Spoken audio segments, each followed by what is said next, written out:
Ladies and gentlemen, people of the planet Orc, and our 22 followers. Nanu. All of 6 will probably watch this, but to those 6, welcome to the Dad Religion Podcast. I'm Jason. That is him. Those two will probably watch for more than 10 minutes. So cheers to y'all. Happy Sunday. And it's probably my family. All good. Probably my family. I love you, family. How's it going, brother? Doing well, man. How you doing? How was your week? It was all right, man. I'm getting ready to go to Boston for a few days next week. Got inventory at work, trying to get that done.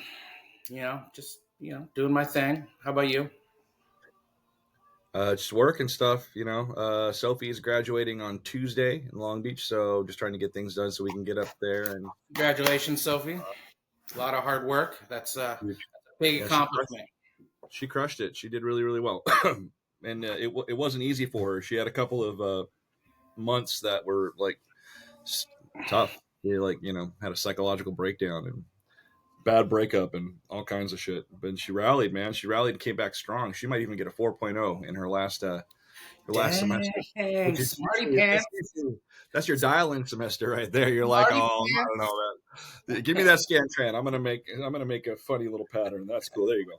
Turn it in. Good job to her. Yeah, my niece just graduated NAU. My niece Mia, and she's going back for her master's for 2 years. Awesome. Yep. So, congratulations to her too. Master's in what? What'd you say? Oof, got me off guard. I believe it's communication, like speech development or something to that effect. I apologize, Mia, for not exactly knowing what it was, but I can find out real quick so I can be accurate. I can be correct. Communication is such a huge field. It goes all the way from like the social sciences on the one end to the real sciences on the other, and there's all kinds of stuff. When I was communications major, I concentrated on performance for social change and stuff like that, which is super granola crunchy and wishy-washy and liberal shit. And then you got what your niece does. That's clinical. That's like, yeah. She graduated with a bachelor's of science in communication sciences and disorders and a minor in disability studies. Get down. And then she's going for her master's of science in clinical speech and language pathology.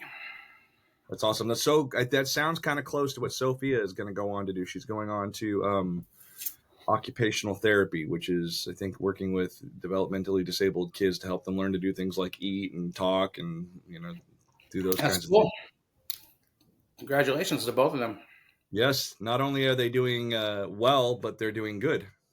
Yeah, it's wild, man. Time flies. My daughter's going into high school, which is like, what? Yeah.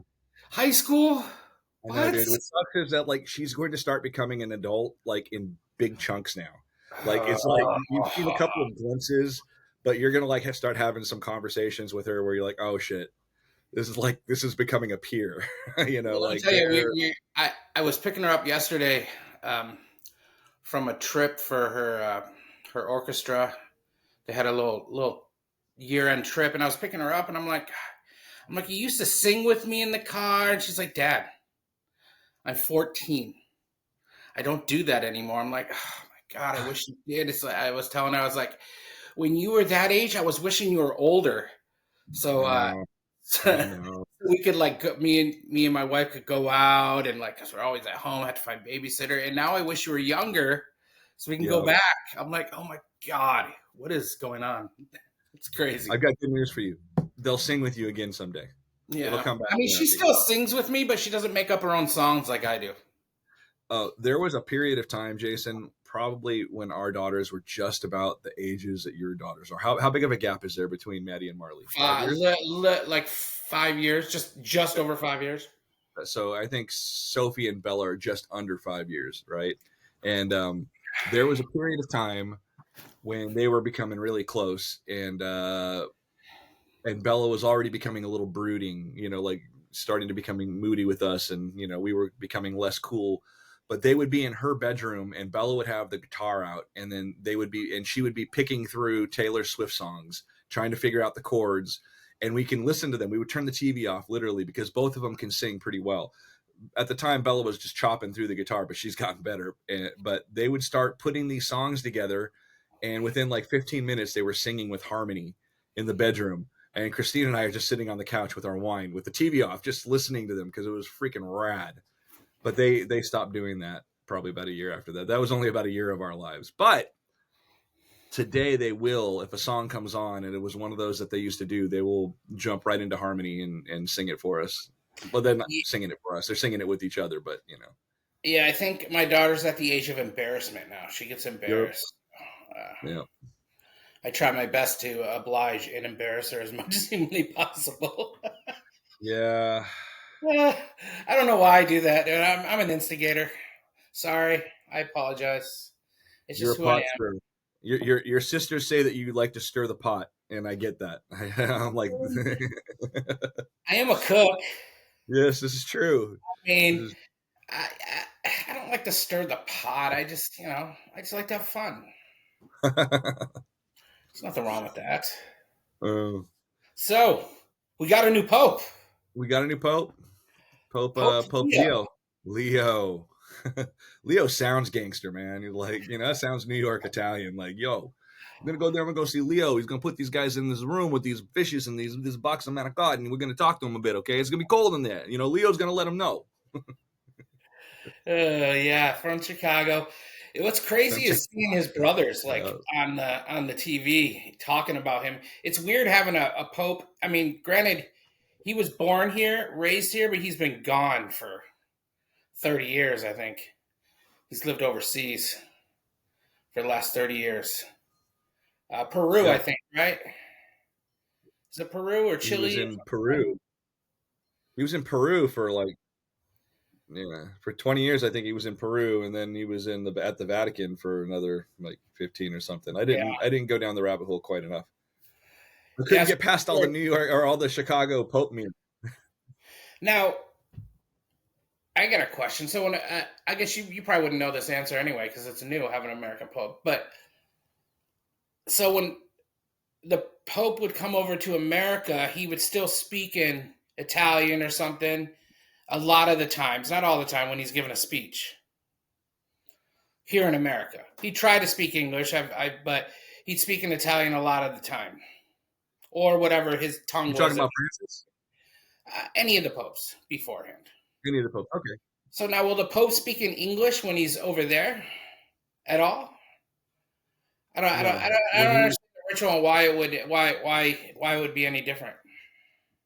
I think the official language of the Vatican is still Latin. That Yes, within that's what it is. within Latin. the Curia, I think it's there's Italian. still and then Spanish is probably his easier language after all of this time, or it's the more common language, and it's where he was, like when he came out on the dais or on the balcony after being announced, he spoke in Italian, he spoke in Spanish, he didn't speak in English. I'm sure there was a reason for that, but I don't know. So when I saw Pope John Paul II when I was in high school and he came out to California, he spoke in. What was that? The Pope on Dope Tour. The Pope on Dope Tour. He was a pop star, man. He was a rock star. And then when I go back and watch it now, it was very boring. But he did have some guy come out and play the guitar with just his feet, and that was pretty amazing. Like he came out on stage, the dude's got no arms, and he's just got the guitar out by his feet, and he's playing, with the left foot, he's playing the chords up on the neck, and with the right foot, he's strumming. He's got, I don't know if he had a pick. He was probably just like had a long toenail or something and was just hitting it. But I know, right? This is a bad image. But the dude, like, he played like two songs or something, and the Pope walked over to him and he collapsed at the Pope's feet, like without any arms because he didn't have. He's boom right on his face, right on his feet. Sorry, it's cruel sounded, but that's exactly what happened. Because he didn't have any hands, But that was an interesting. But your question was, what language did he speak? He addressed us first in English because it was a simulcast between it was L.A., Boston, I think somewhere in Texas and maybe New York. There were like 4 different locations. It could have been someplace else in the South, maybe Florida. I can't remember.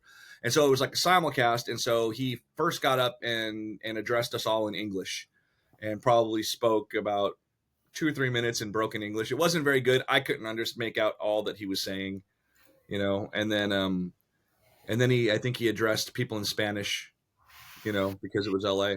Yeah, the reason I'm asking is because it's technically his native tongue, so I didn't know if that. But I want to go back just a few seconds. The Pope on the Dope tour is owed to my my wonderful father-in-law, Jeffrey Sheridan. Yeah. Stammen. Sorry, I didn't mean to throw your middle name in there, Pops. Love you. Anyways, we won't get into that right now. But yeah, I thought it was interesting. I didn't know. I seen a lot of people getting upset because he did not address in English, and he's American. And wow, how uncharacteristic of fragile Americans to get offended.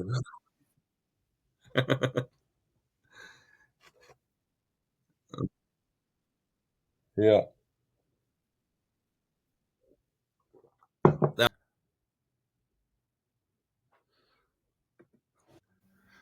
Back after the glitch. What the fuck happened? I don't know, man.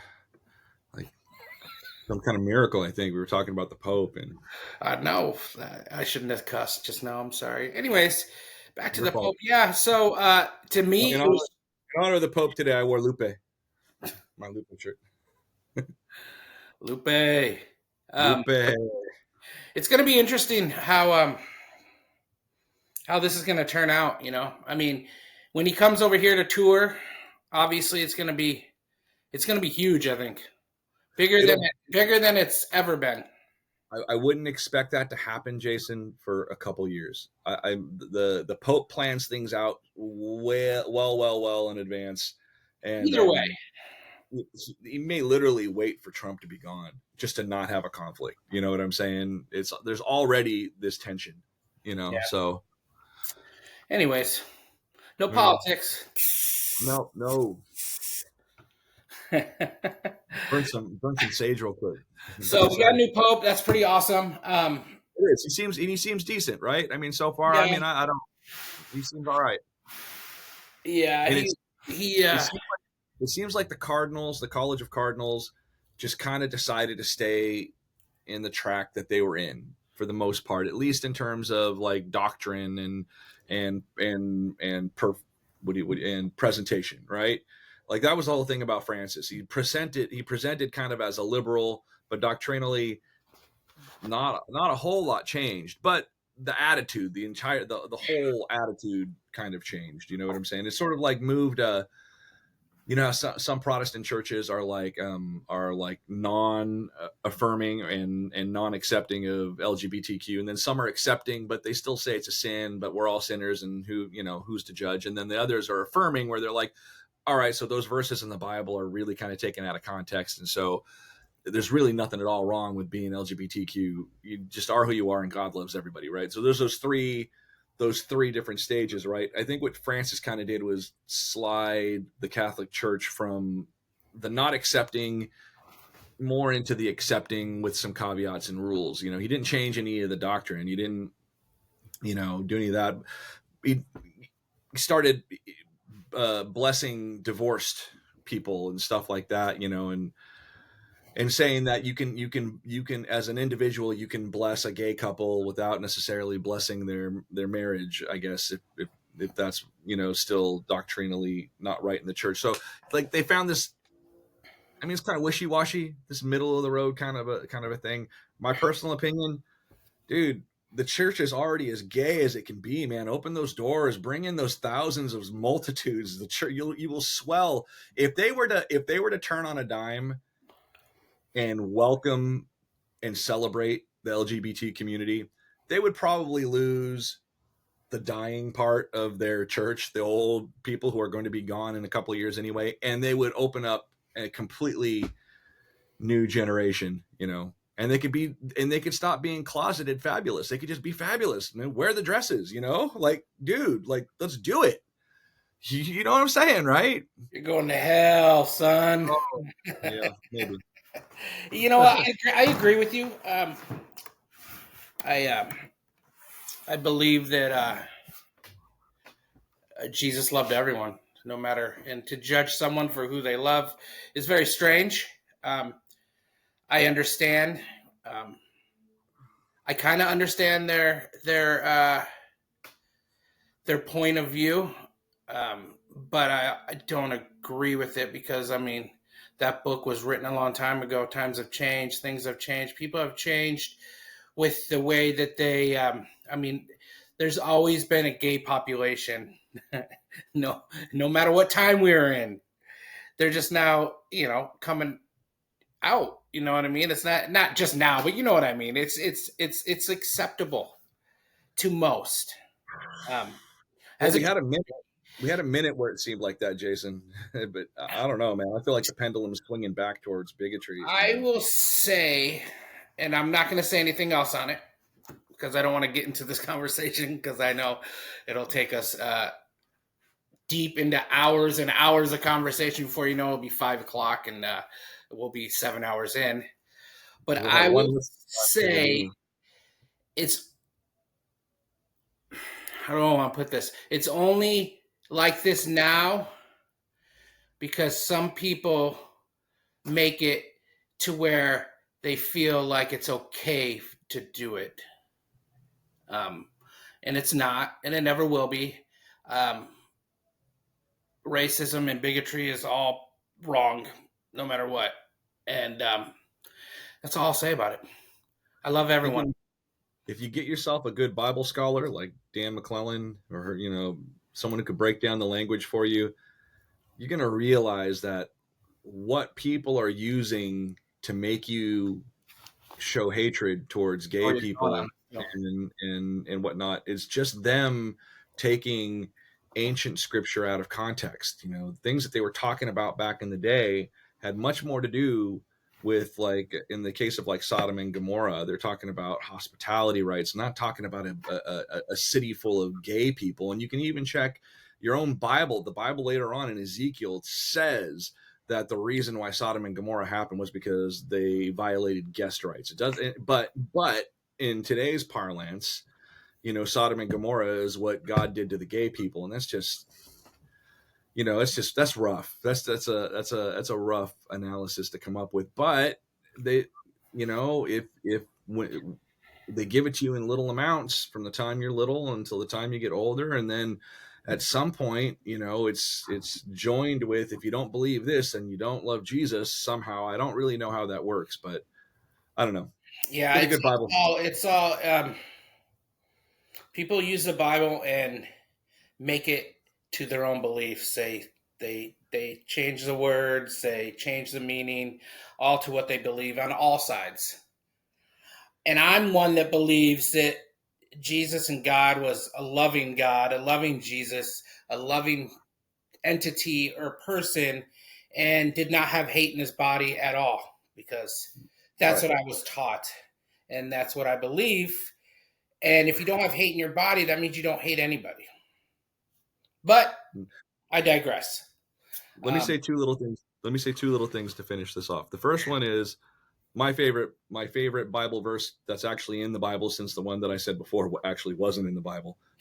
My favorite Bible verse that's in the Bible is, "Beloved, let us love one another, for love is of God, and anyone who loves is born of God and knows God, because love is God." That's First John chapter 4, verses 7 and 8. And so if God is love, then love is God. You know what I'm saying? And there's all kinds of passages where you get, wherever the presence of love is where you're going to end up finding God. And so, that's the Bible verse that I would start with right there. It's You a, sure it's in the it's a, Bible? I'm positive about that one. I used to sing the song, I even know the call and response still because of all of my Sunday school classes. I'm Yeah. just kidding. I'll bet you Have there's another people. episode of Jim's fuck ups. If there were people out there who were brought up in the evangelical tradition and they just heard me say that, they would have known when to clap. They would have, and it would have been funny. You should do. I've seen that happen in a room of people where it's a mixed group of people, and like somebody says that Bible verse and then sings a little bit of the melody, and like 8 people in the audience all clap because they all knew. It's just like it's like this kind of memorization thing that you get Oh, when it's there. It's the reason why I can still say the Apostles' Creed by heart. All someone has to do is start to say the first couple words, and the rest of it just rattles right off. I could do. Right? Could you the Apostles' Creed? Can you? We believe in one God Almighty, the Maker of heaven and earth, of all that is seen and unseen. If I was to start doing that, would you be able to join in? And like, I would be able to join in. Catholicism, same exact thing. Um, same rituals. You know exactly when to genuflect, know when to kneel.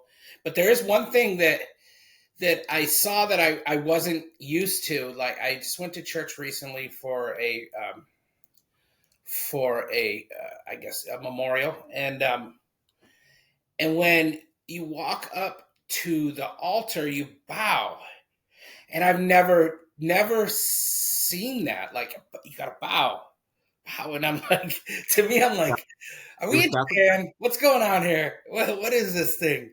And I was told that it's something that's kind of new to the Catholic Church. Like you like literally bow, and I was like, I went to Catholic school. I went to church. I've been to church a lot over my lifetime. I've never seen that. That's weird. Yeah. Well, when you go and you're away for a while and you show back up, those things, those little teeny new nuances, they just jump right out at you. The first time I saw female altar servers, I was like, because it was a boys club when I was an altar Me server. too. Me too. Yeah, that was stupid. Because all the girls really wanted to be altar servers, and the guys we really didn't. We didn't give a shit. We were in the back of the rectory cussing at each other, and like, I mean, it was just it was just a mess. Yeah. Yeah. Did I ever tell you about the time I rang the bells at the wrong time? I don't think so. So I'm pretty sure it was Palm Sunday, because I normally didn't get bell duty because I was kind of a fuck up, and I never got the routine. Nick proved you right. Dude, oh my god. So I'm on the bells duty, and the bells are going on when they're blessing the host and stuff like that, right? And so I think he's supposed to puts his hands over the chalice with the host in it, and then I'm supposed to ring the bell, and that's, it's like, it's symbolic. It's this whole, but it's symbolic that something supernatural kind of is happening, or at least in the hearts of some people who believe in transubstantiation, that this is really going on. This magic thing is going on where the bread is being turned into the body of Christ at that moment. And I rang the bells twice at the wrong time. Like, so it was so bad that somebody stopped giving away palm fronds and had to come over and take the bell away from me. And like, it was bad like that. So afterwards, we go back to the back to change out of our dresses, our vestments. And the priest comes back to the back, and he says like a little prayer, puts his hands out, says a little prayer, and then dismisses us. And he says, "Mr. Snyder, would you please stay?" Like, oh shit! And this was the priest who recruited me. This was Father Bernie Lahaney, who I already Oh God. I thought he was an asshole, because he was such a kind and grandfatherly person when he was recruiting me and talking to my grandma and talking about Disneyland. We all go to Disneyland. And then the first time you make a mistake, he's just a douche. But anyway, so everyone else leaves, and he gives me penance. I had to kneel on the linoleum in that rectory and say 30 Our Fathers or something like that, which takes a lot longer than you would think when you're kneeling down on the fucking hard surface floor, right? So I do that, and then he asks me to go sit in the sanctuary, which is pretty much cleared out. There's no one there, but the organist is still playing, and I'm sitting there all by myself in the huge sanctuary in the very front row, nothing but me and the altar, and the organist is playing, and he starts playing Star Wars stuff. It was so rad, dude. He was playing like the tattooing theme, like, and he played like the rebellion theme, and then Father Lahaney walks in. You know what the organist did, right? He stopped playing right away. No, he did the imperial.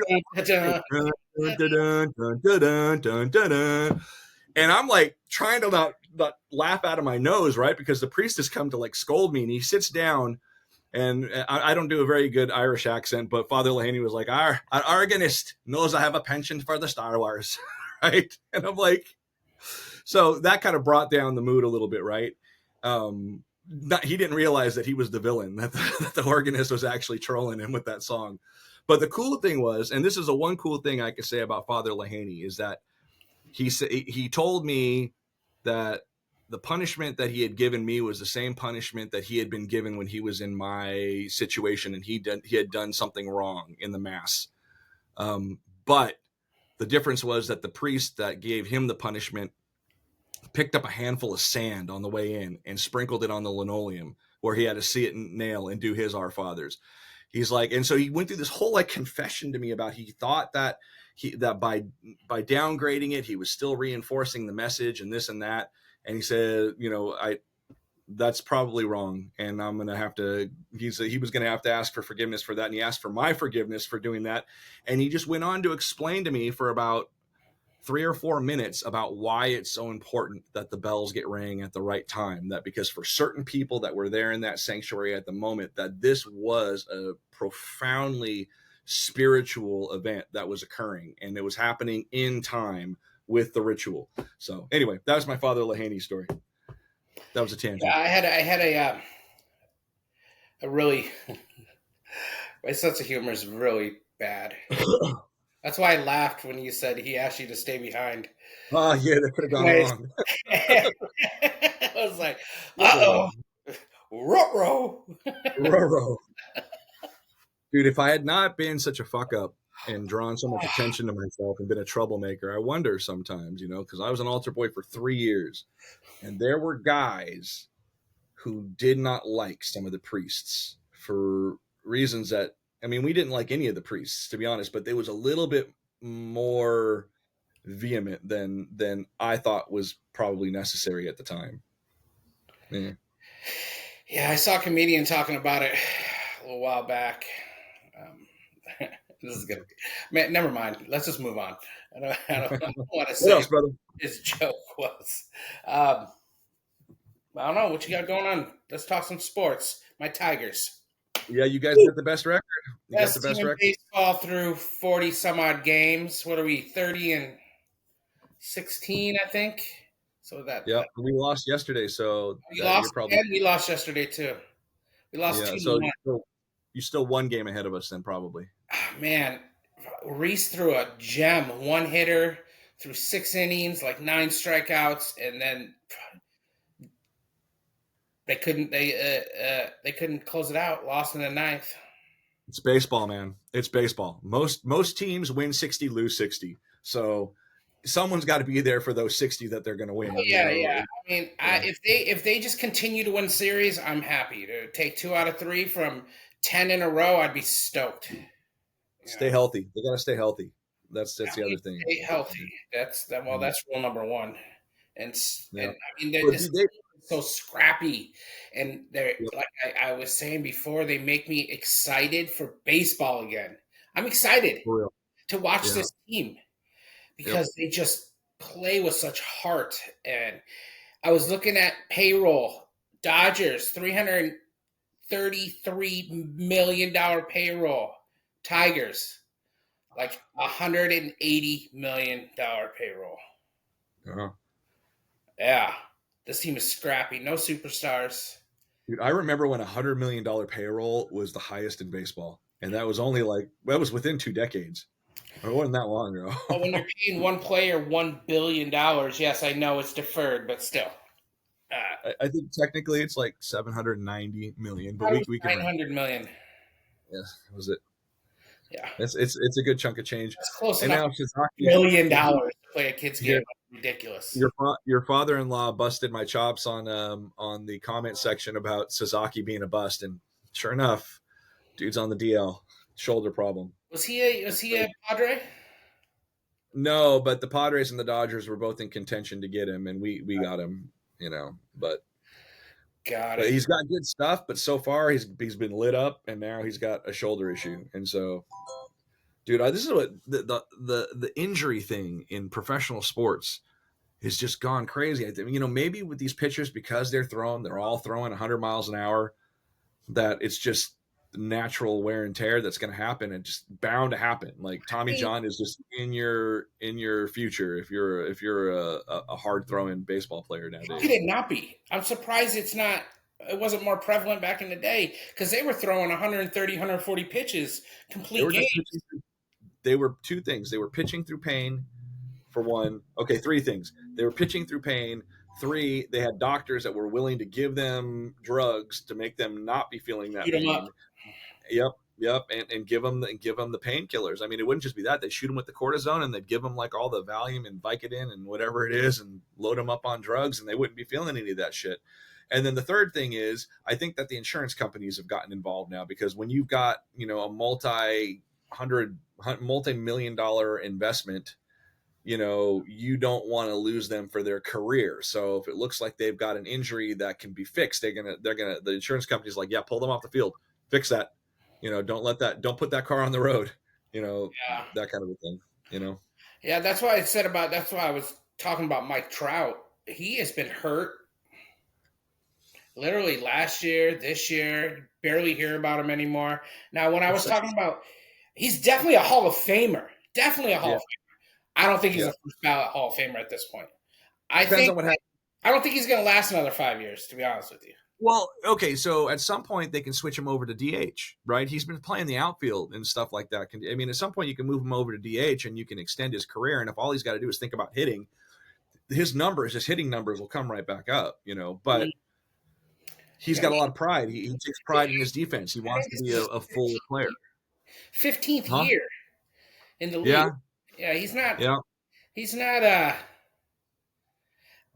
I don't know. He hasn't been hitting that great as of late. He had those years like 5, 6 years in a row where it was just like bop, bop, bop, bop, bop, and then he just kind of fell off. He's definitely a Hall of Famer, but I mean, there's a few guys that aren't in the Hall of Fame that it blows my mind. Who? They're not in it. Like who? Dale Murphy. Dale Murphy is a Hall of Famer. Lou He's Whitaker. not. Lou Whitaker's a Hall of Famer. If Alan Trammell's a Hall of Famer, Lou Whitaker's a Hall of Famer. Interesting. I didn't realize that those guys weren't Hall of Famers. I don't care what anyone says. I still think Alex Rodriguez should be in the Hall of Fame. Yeah. We're getting into the steroid era. Yeah, We it's are tough. getting into the steroid era, but everyone was doing it, Mm. and it was just wanted part of baseball. Bro, as fans, we wanted that shit. We wanted those home runs. We wanted that. We got down with that. Don't blame those guys for providing the service that we were demanding.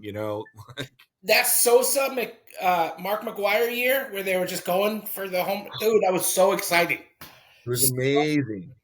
And to say that in my opinion, the greatest pure hitter ever in the game of baseball, Mr. Barry Bonds, it would be before steroids. He was a monster.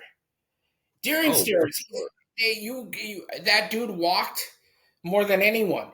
That dude, it doesn't matter. He could hit it anywhere. How? With a 28-ounce bat. He used a 28-ounce bat. That's like a little toothpick in his hands, man.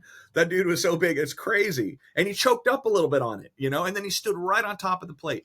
I hate Barry Bonds. I hate him with every fabric of my body, but I can't deny that he was a great ball player. The problem is, what he was not? He was not a champion. He was not the kind of guy who could adapt his personality to a team well enough to lead them to a championship. Does that count in the Hall of Fame now? Huh? No, it has nothing to do. Has nothing to do. Yeah, he was a record. From what I've heard, he was an asshole. But he could go back and forth. He can go back and forth. 1 minute he's a total asshole. The next minute he's like a sage of baseball. He's like a deep baseball historian. I mean, the guy has got such a bank and wealth of knowledge about just about everything that's ever happened in baseball. But he doesn't. That's not what comes out when he talks to people. I never saw him in interviews talking about these kinds of things. Only in like little brief snippets would he which give you a glimpse into just how deep of a knowledge he had. He was Willie Mays' godson, for God's sakes. I mean, the shit that dude saw, but he carried around I mean, no, I don't think anybody had as big a chip on their shoulder as Barry Bonds did in baseball. I think he had a chip on his shoulder when he fucked up in the playoffs and he couldn't throw Sid Bream out at the plate, and they didn't end up when he was with the Pirates, and they didn't end up making the World Series when they should have won the World Series that year because they were so good. I think he had a chip on his shoulder from having to be in the locker rooms and stuff during just after Jim Crow era and in the 70s and the late 60s, and having to see like how unfair it was for black players. And then he was like, oh yeah, well, I'm going to go ahead and get everything that I ought to get for me and everybody that's come before me. And you know what else? Fuck all of you.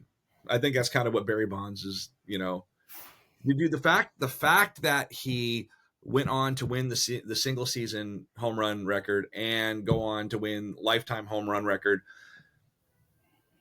is sort of a testament to his chip on his shoulder.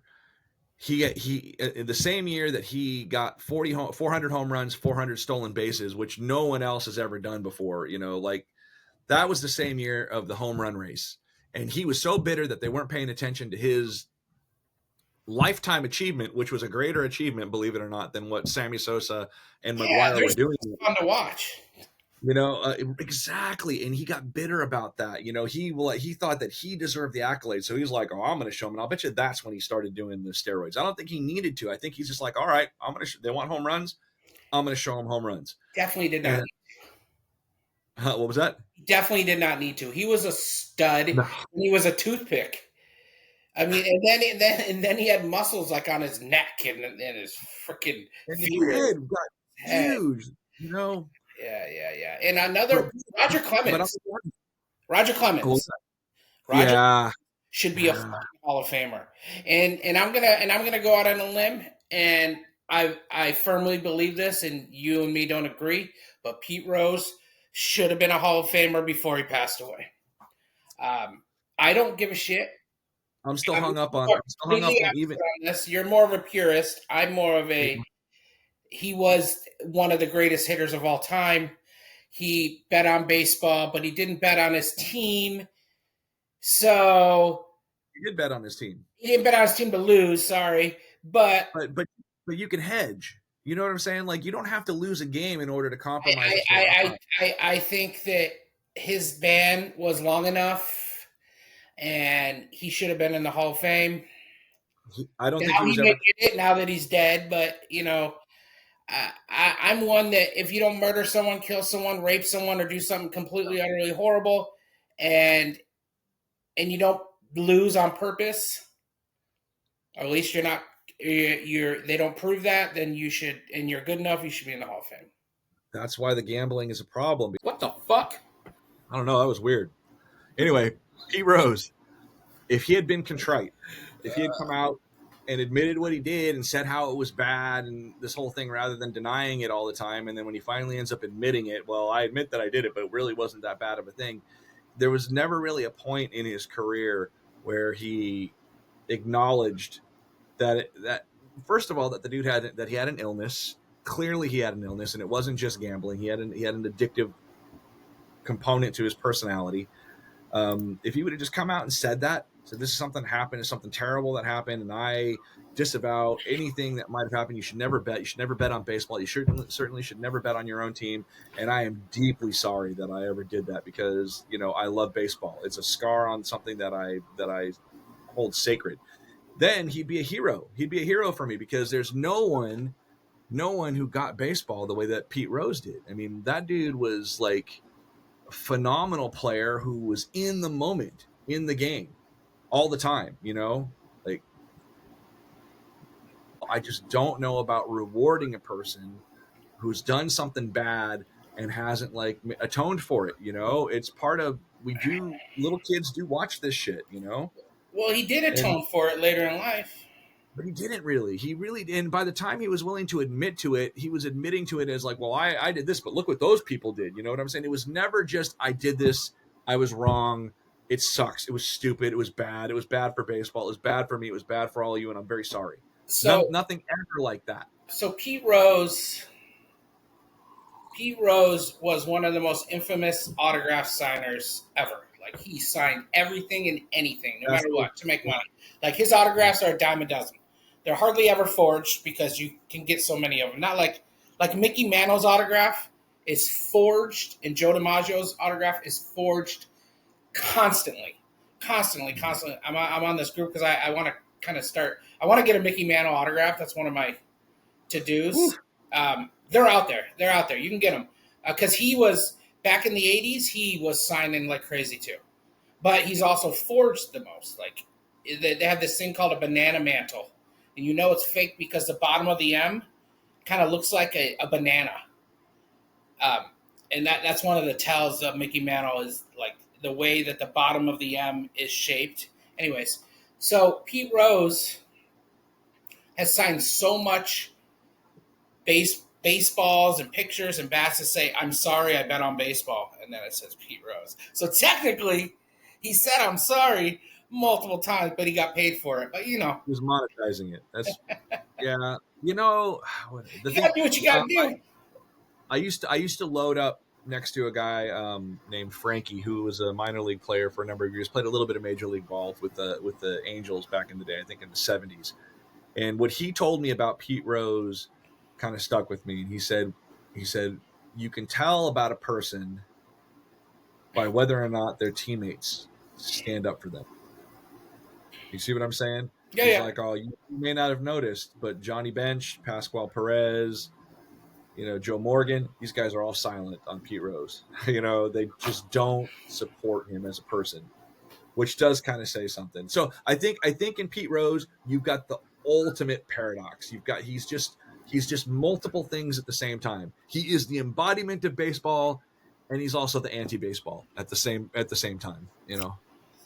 But again, your personality shouldn't have anything to do with your whether No, a you're. record is a record. A record is a record. I Yep. mean, Ty Cobb was notorious racist, pos, but he's in there. He attacked a dude who had no arms and cleated him. They sent him to the hospital in cleats because the guy called him a half N-word or something like that. And just to tell you what the times were, while Ty Cobb was spiking this guy who he had climbed up into the stands to go after, and people tried to intercede. Like the officials tried to intercede, and some of the people around said, "Oh no, do you know what he just called him?" And then they're all, "Oh yeah, I guess that's justified." The guy has no arms. You know, racism to me is so weird. It's just the weirdest thing. Like, it's just.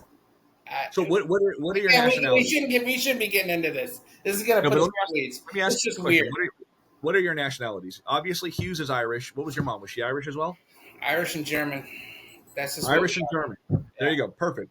So, in the United States of America, 100 years ago, how easy would it have been for an Irish and a German couple to actually get together? What would their families be like? How would they feel?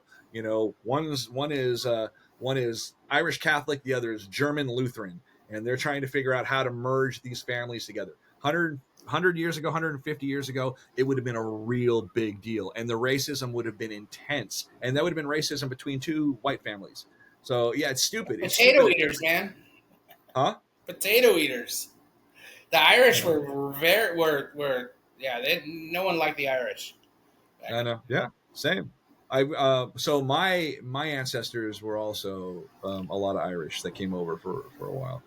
I'm like half Mexican and then half everything else in the world, but most of that everything else in the world is Irish in English. It's so weird, dude. Yeah, My humans are weird, 23 man. my 23andMe map blew up like a pinball machine. The only thing I didn't have was like Siberia and China, and everything else was lit I up. mean, there's 7 kids in my family. I think I don't know if I think I'm correct that my mother was pregnant 9 times. Your mom lost two? Yeah, I believe there was one right before me.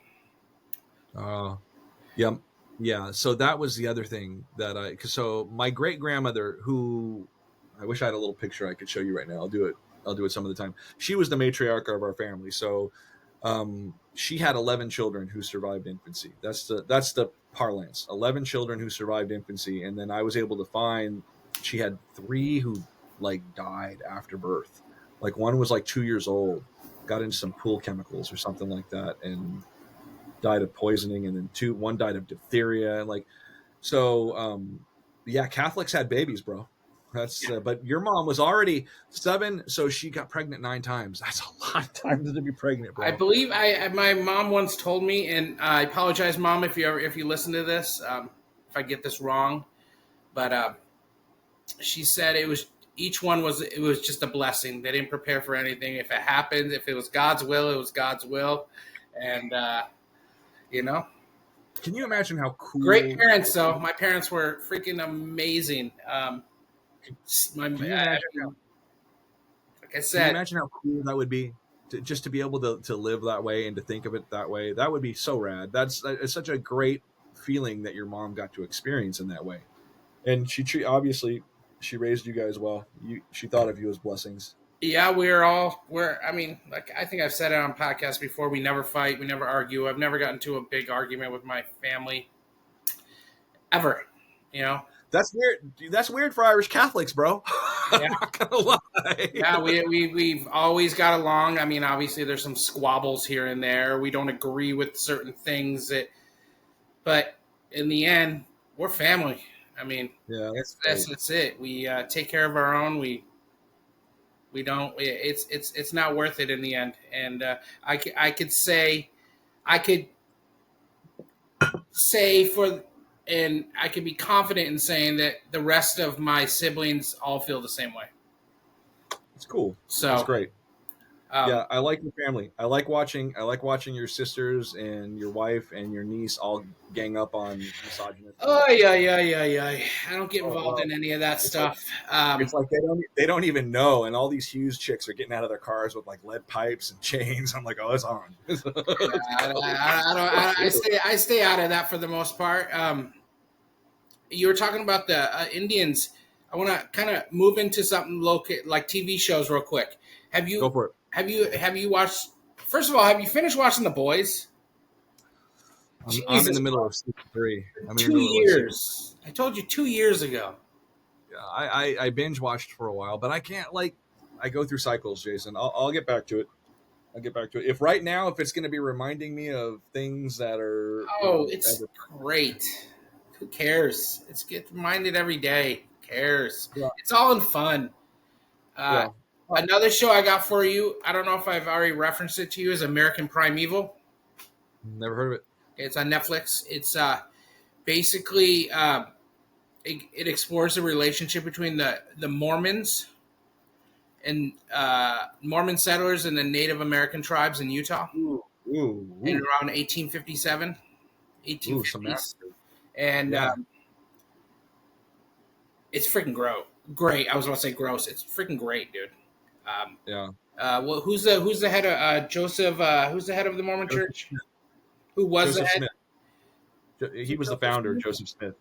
Yeah. So After Joseph it Smith, talks about Britain. him and basically the Mormons' massacre of the Indians, basically, Yeah, that and happened. Joseph Smith's part in it all.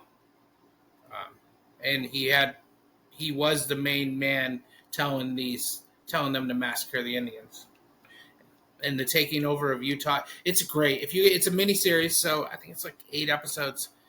You should check it out. American Prime Evil. My wife Nice. got me into it.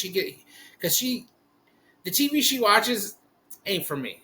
I don't watch much TV, hardly any TV, but if I find a good series, and she's usually into like the Housewives and uh, Love on the Spectrum and Little Okay. People, All right. LA, and stuff like that. And I'm just Love, not. Love on the Spectrum gets one of these, bro. I love that fucking show. If I want to feel good, if I just need like a tonic, something that's going to give me a little dopamine boost out of like goodness, since Ted Lasso's not around anymore, I watch Love on the Spectrum. To I love me, that fucking. it's just kind of exploitation. But we won't get into that. I don't watch any of that stuff. I also don't watch like the 90 Day. She loves that 90 Day Fiance, and I'm not gonna lie. I've sat down and listened and watched and asked, like, "Oh, what's this? What's going on here? What's going?" It's literally a shit show, which kind of Mm. captivates me a little bit. And she'll say, "Oh, you watch it all." I rarely watch it, and Dude, it's hard. Those kinds of things are designed to draw you in with they the do. easiest. Yeah. It's yeah, but it's garbage. It's absolute garbage, and eventually, that's what's going to happen to art. It's going to devolve into this easy access kind of thing rather than be something that moves you and motivates you and puts you off, and maybe that's part of what's going on with, our society, Jason, is that music is declined a bit. And I don't mean in terms of songwriting and stuff. There's still plenty of people Wait, how out do we get to writing music. music? I don't know, it just kind of segues because it's art. It's art. I thought we were talking about And TV. yeah, we are talking, but we're talking about art in general. All right. Oh, So okay, like, got it. okay, like you had a show like maybe the X Files or like ER or something back in the day where it was a craft and they put work into it. Now you're just watching people pretending like they're in their living room gossiping about relationships and That's all what this they kind are. of It's stuff. all reality TV. Right. I get. Think back in the 70s when they would record music, right? Remember they would record in stereo. You'd hear one thing in one speaker and another thing in another speaker. It was designed to be listened to in a multifaceted way, right? And nowadays, most people consume their music either in car stereos or like a sound bar or something. It just doesn't have the dynamic that we used to listen to music in. And I think that we're losing some of that, Are some of what some of what art does for you. You know what I'm saying? Sometimes it's supposed to put you off center, make you feel uncomfortable, make you think. You know, Do you remember the TV show V? I do, I do. That was horrible, but yeah, I do remember it. But Yeah. I remember being a kid and just could not wait for that show to each week. Oh, It was so weird. Now that I look back at it, I watched some old episodes on YouTube. I'm like, oh, this is dumb. it's horrible. It was awful. They're Reminded me of not the just Coneheads. they need food. Yeah, yeah, yeah. That V was bad. Yeah, V. I'm not saying that there wasn't bad TV back in the day. I'm just saying that where's the best stuff coming from nowadays?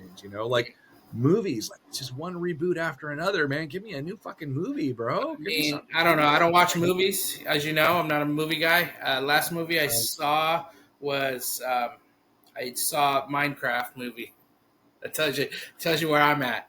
Uh, I used to go, Jason. I used to go to the movies by myself. I would go like when I was in college. I would go to the movie theater if I had a day off from school. One time I went and watched Dead Man Walking, and then was it Leaving Las Vegas? Leaving Las Vegas with Nicolas Cage, and then there was a third one. They were all Academy Award nominees that year, and I went and watched one right after the other. I went and watched Pulp Fiction, and then stayed in my seat and watched it again. Like, it was just different. And I used to dig going to the movies. I haven't seen that kind of movie. The last great movie that I sat through that I felt was a great movie, Barbie was good. I thought I liked what they were doing, but it was Once Upon a Time in Hollywood, the last Tarantino one. That was, and I went by myself. The last movie I went and saw by myself. Sold out show. Sat between two people that were strangers, and like on 3 occasions, I laughed out loud, like ha ha ha ha ha, while these two dudes were being totally silent. Like no one else got the joke. It was weird. I do have a favorite. I have two favorite movies, Huh? and for a guy who doesn't like movies, I mean, I'm sorry. If I'm on a plane, yeah, I can watch a movie, but I can't. I think my ADD just won't let me sit there for that long and pay attention. But there's this movie called What Dreams May Come I know with what that is. Robin Williams. Yep. Fucking great flick. I've seen it probably 10 times, which is saying a lot for me.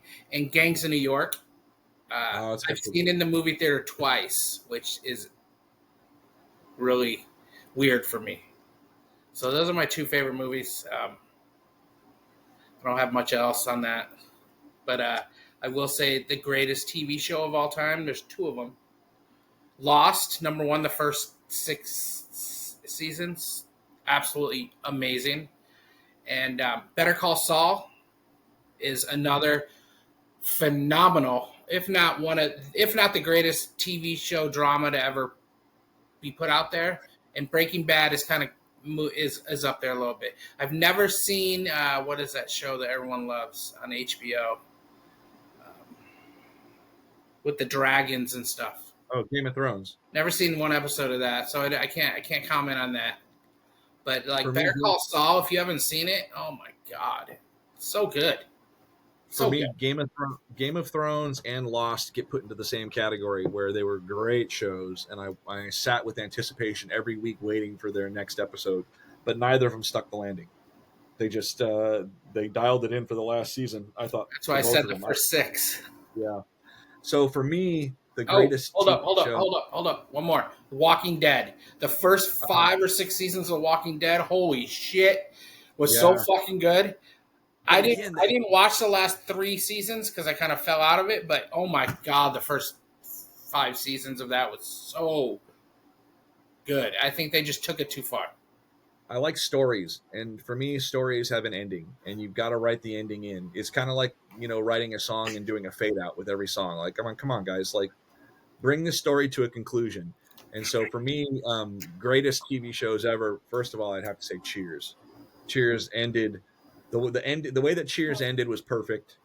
It just straightening the picture against the wall and then walking out. I thought that was just beautifully done. And then the other one that I liked a lot, I loved Ted Lasso, but now they're coming back with another season. I'm afraid they're going to fuck up the great because they did 3 seasons. They told a story. The story was done.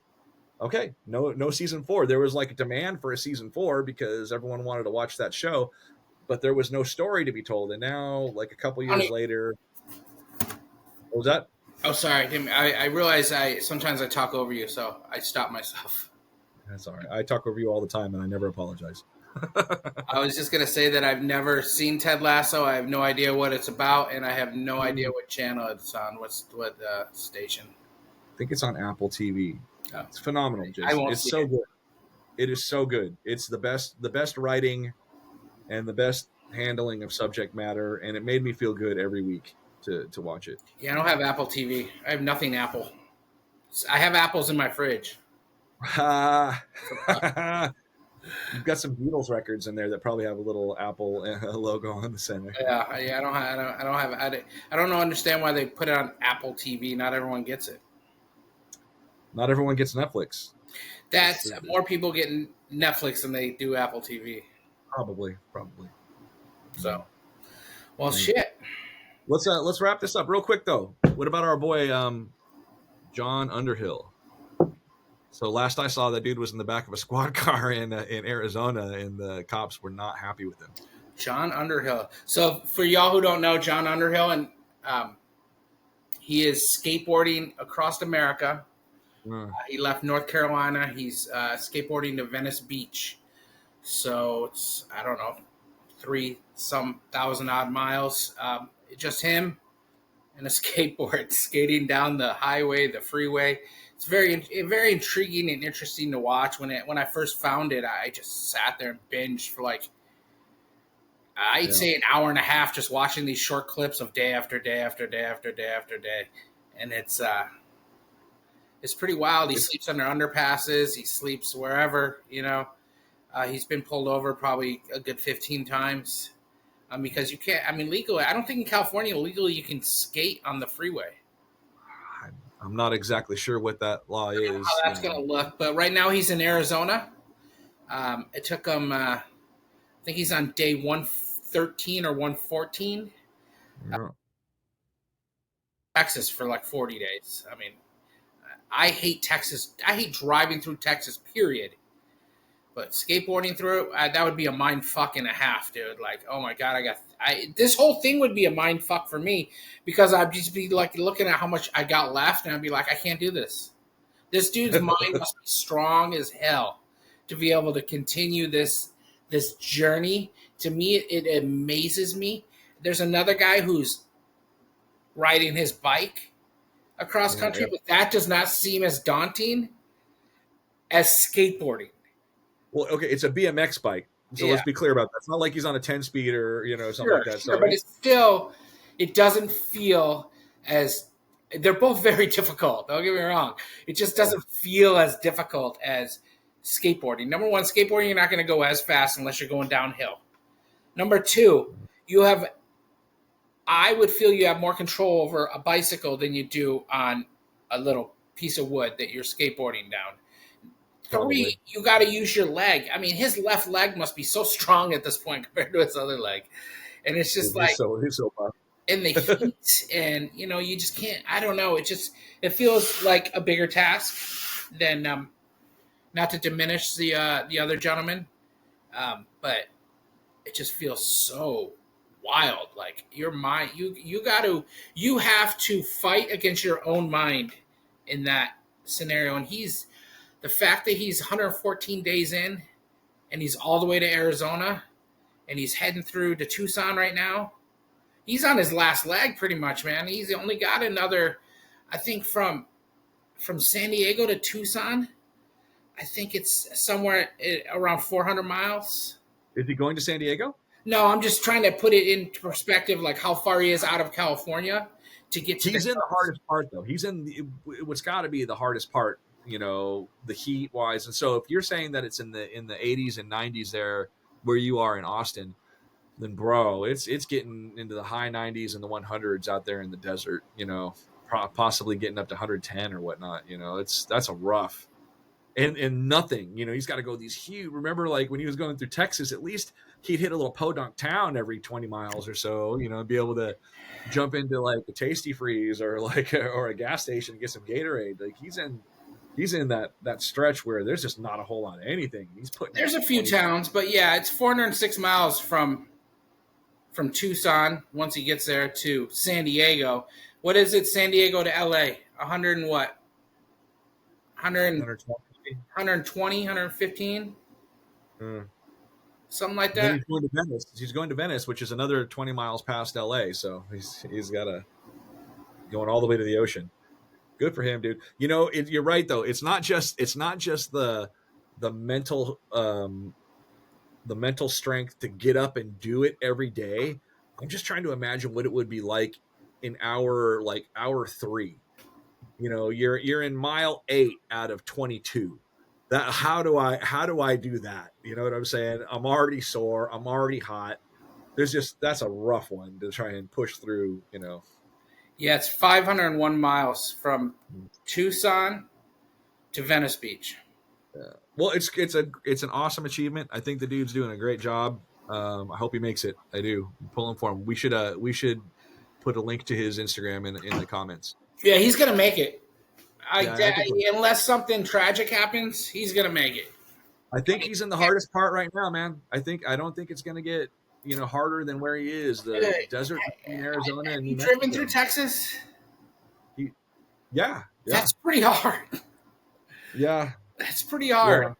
There is little towns, but they're like little meth towns, and like there's just like 2 trailers there. And problem is the year is getting on, and we're moving more and more into summer. So he was at least through part of Texas during the spring. Could still be now. Now he's in New Mexico and Arizona, and soon to be the California desert at the beginning of the summer, which is going to be challenging. It's going to be better than the middle of summer. That's for damn sure. Yeah, it's going to be rough. It's going to be rough. And going through those mountains is going to be wild. Like, I remember I used to drive from San Diego to Lake Havasu like all the time. And there was a point where my car would just start overheating going through the 10. Oh, yeah. Like going through the mountains, like right before you come down into Yuma. Yeah.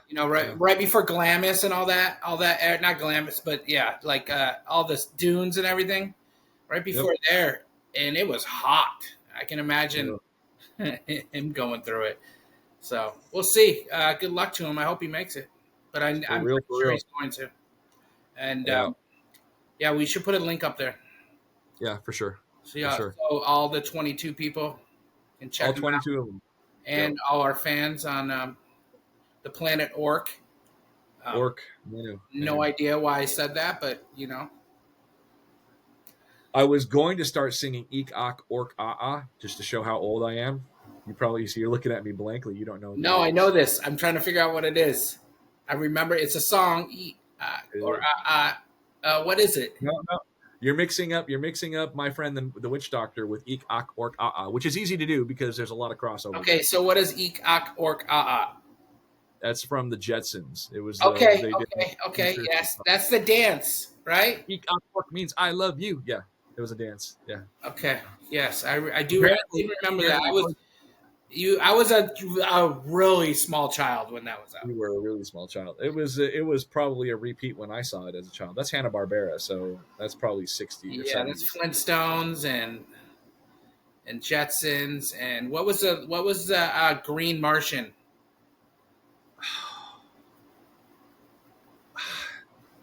I can't remember. I can't remember. Okay, I gotta look now. So hey, let's end this with how was Mr. Strings? Oh, Billy Strings, dude. First of all, great concert. Great concert. We went last year to the Outlaw concert, and it was the headliner was Willie Nelson. Before him was Dylan, and before him was John Mellencamp. And last time it was excellent. Mellencamp was good. Dylan is weird but awesome, like cathartic. You really ought to see it. It's just and his players are amazing. And then Willie Nelson makes you feel like you're in his living room. He just talks, and for an old dude, he's got these gnarled hands, and he can still just really play that guitar really well. He doesn't sing as well, but he could play the guitar. But this time we got Billy Strings as the opener, and the only complaint that I had is that we only got 45 minutes. That was amazing. They were unreal. There's I think 7 or 8 players, no drummer, 2 mandolins, a stand-up bass, a fiddle player, a banjo player, and then him on the acoustic guitar.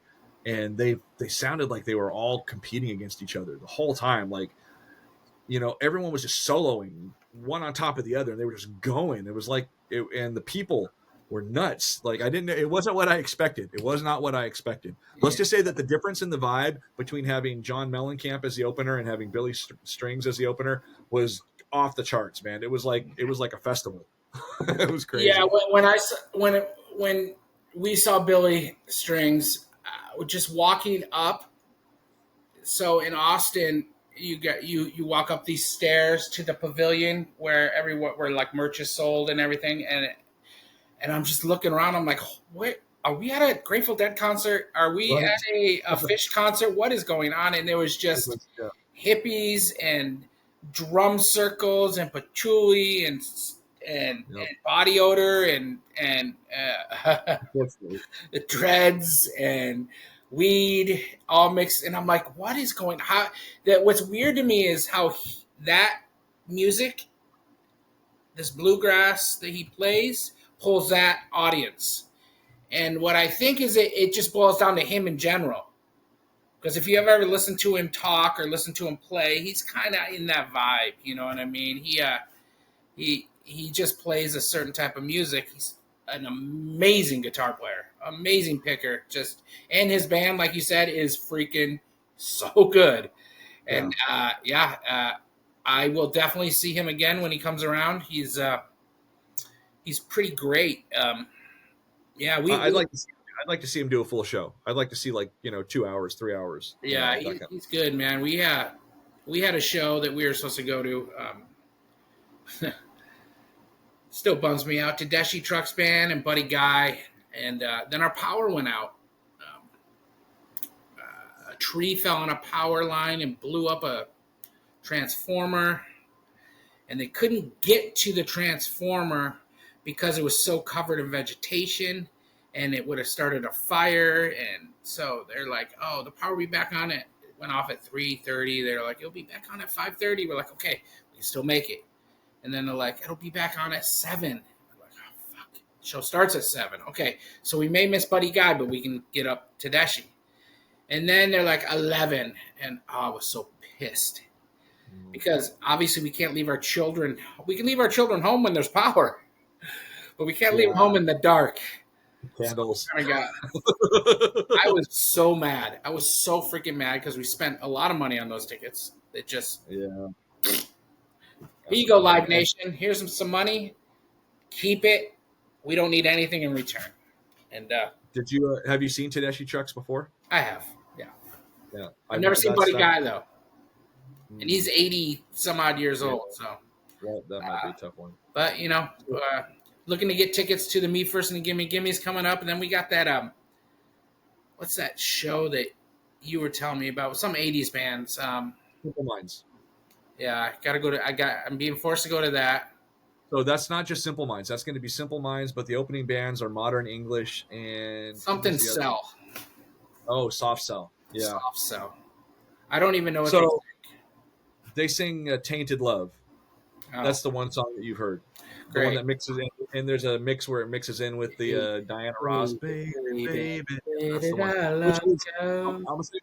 It's a great song, and that version of it is fantastic. But I had a roommate who was a huge Soft Cell fan back in the 80s, and dude, he would like the lead singer of that band was a guy named Mark Allman, I think Mark Allman's his name, and he had a whole solo career, and he would like do these operatic songs, like a whole side of a vinyl album would just be him singing this like opera sounding song with like techno background, and my buddy would make me listen to the whole fucking thing, and I hated it so much.